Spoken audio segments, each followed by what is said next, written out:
A paz e a graça de Jesus Cristo seja na vida de todos.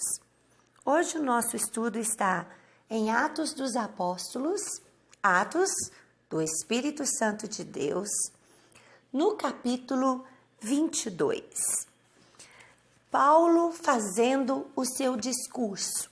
Depois de toda a confusão em Jerusalém, ele é levado pelos romanos a uma fortaleza e naqueles degraus ele pede para falar e ele começa então a falar aos judeus que furiosos queriam matá-lo.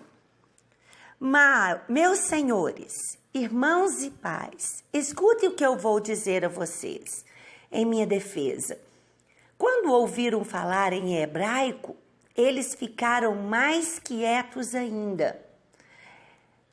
É o que nós comentamos no capítulo 21. Essa língua adormecida, porque o grego predominava, as gerações que nasciam, tanto de judeus, dominavam também o grego. Aqui ele vem com a língua dos antepassados, que nem era mais assim tão predominante, que não dominava. Então o que eles fizeram? Eles se calaram para ouvir. Então ele disse: eu sou judeu, nascido em Tarso, na região da Cilícia, mas fui criado aqui em Jerusalém como aluno de Gamaliel. Esse Gamaliel, já citado antes, muito famoso, conhecedor das Escrituras, muito respeitado entre os judeus, foi o mestre que ensinou a Paulo todas as tradições, a lei, tudo sobre o judaísmo, e ele fala de um mestre que eles conheciam muito bem. Fui educado muito rigorosamente dentro da lei dos nossos antepassados. Eu era muito dedicado a Deus, como todos vocês aqui também são. Ele está querendo dizer, eu era muito zeloso, cumpridor da lei, dos rituais, como vocês também são. Persegui os que seguiam este caminho e fiz com que alguns fossem condenados à morte. Prendi homens e mulheres e os joguei na cadeia. Então ele disse quem ele era, do ponto de vista um judeu praticante. Como um judeu praticante, ele está contando o seu testemunho, que era tão extremo o zelo que ele tinha pela lei, que ele perseguia, matava, prendia os do caminho, os cristãos, que agora era a posição dele. O grande sacerdote e todo o conselho superior podem provar que estou dizendo a verdade, pois eu recebi cartas deles escritas para irmãos judeus que moram em Damasco. E fui até lá para prender os seguidores deste caminho e trazê-los presos com correntes a Jerusalém, a fim de serem castigados. Então aqui ele está querendo colocar muito claro para eles, na língua hebraica, que fez todos se calarem, hein? Que ele era tão zeloso e que ele tinha prova disso, que poderia ir aos líderes do Conselho Superior, porque ele tinha cartas dadas por eles para entrar em cidades, como a última missão dele foi de Damasco, para prender os do caminho, para prender os cristãos e levá-los acorrentados de volta. Essa é a primeira parte do discurso. Então ele agora vai contar sobre o testemunho dele. O que foi que aconteceu com Paulo que mudou toda essa situação de um judeu praticante do judaísmo, ensinado por um mestre muito conhecido, tão zeloso ao ponto de ser linha de frente contra os cristãos. Aí ele conta aquele testemunho que nós conhecemos, que ele estava indo com cartas para prender cristãos em Damasco. E nessa situação ele levava alguns soldados com ele.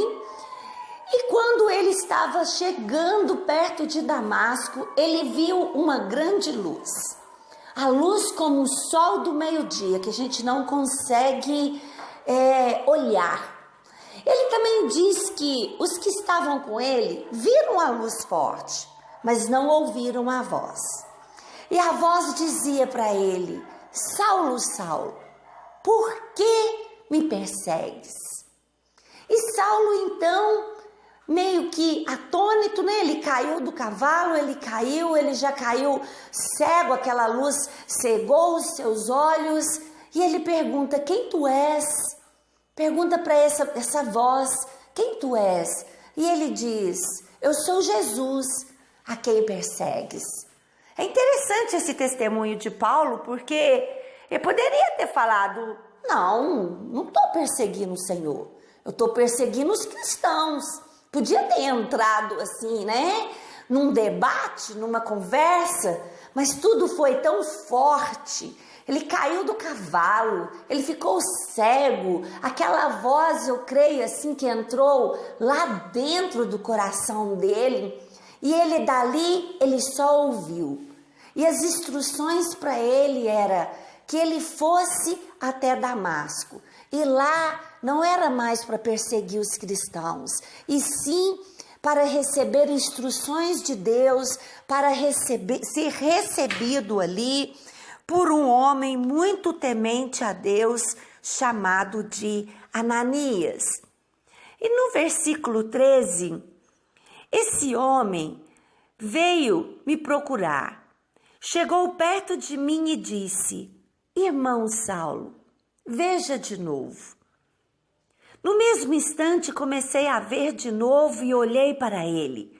Então ele disse: Saulo, o Deus dos nossos antepassados escolheu você para conhecer a vontade dele, para ver o seu bom servo e ouvir o seu servo falar com você pessoalmente. Pois você será testemunha dele para dizer a todos aquilo que você tem visto e ouvido. E agora não espere mais. Levante-se, peça a ajuda do Senhor e seja batizado, e os seus pecados serão perdoados. Todo esse acontecimento em Damasco, através de Ananias, a gente conhece esse relato. Agora vem um relato que não é citado na conversão de Paulo.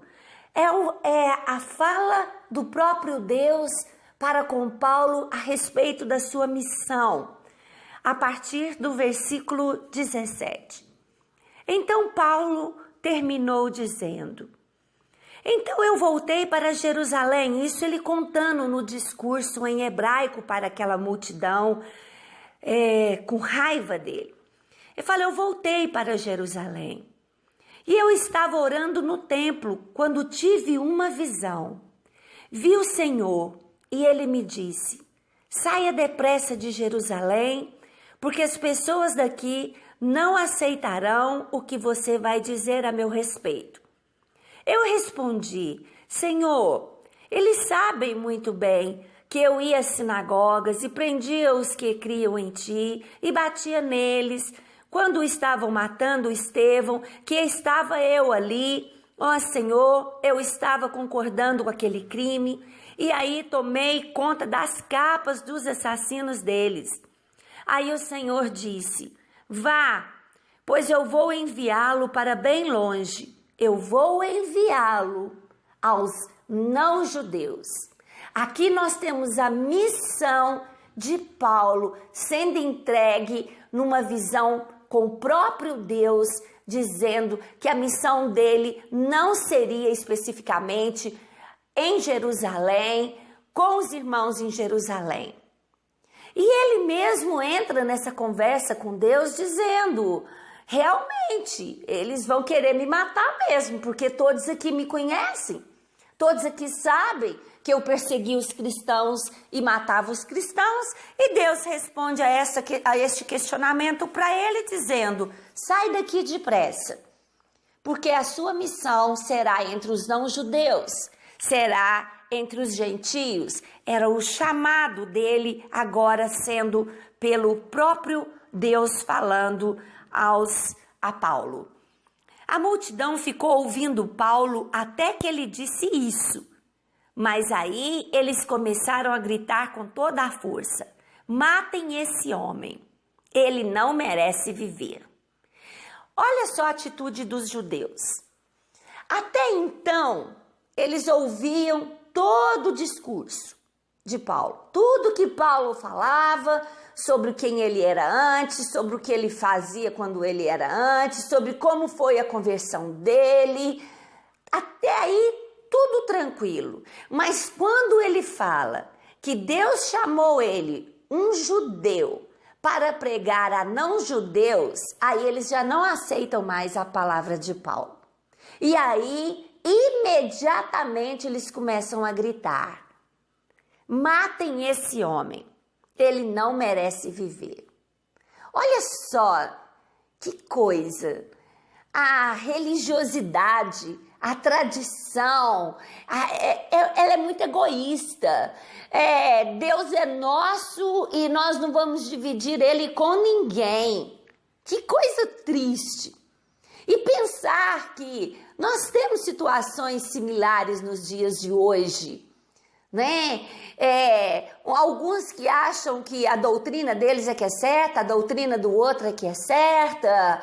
E desde que, é claro, né, para seguir Jesus tem que seguir a palavra de Deus.